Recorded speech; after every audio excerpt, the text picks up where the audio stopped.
L'agression s'est produite vers 13 h. Le suspect aurait tranché la gorge de sa victime, surnommée 12 Pack dans le quartier. Il est mort sous les yeux de cette habitante.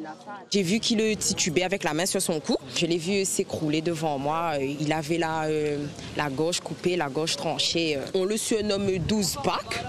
C'est un très bon ami à mon mari, mais sans problème et tout fond. Moi, d'après ce que j'entends, sans problème.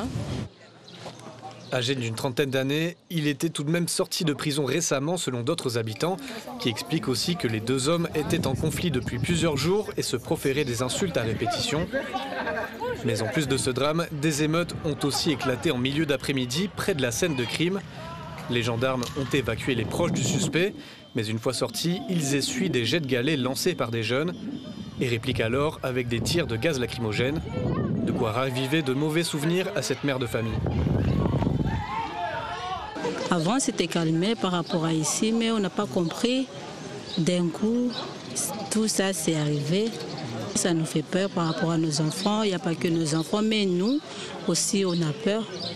Parce que de nos jours, on se bagarre comme ça, on se tue, sans penser aux conséquences ni à la douleur que ça cause, surtout nous, les mamans.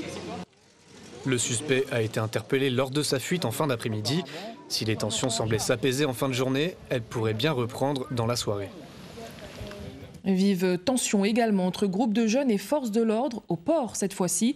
La nuit dernière a été perturbée par des jets de galets et de cocktails Molotov, voitures incendiées, des échauffourées qui seraient liées à l'intervention un peu plus tôt dans la journée de la BAC auprès de pilotes de motocross. Une violence dénoncée par les habitants de la commune. Géraldine Blandin, Laurent Figon.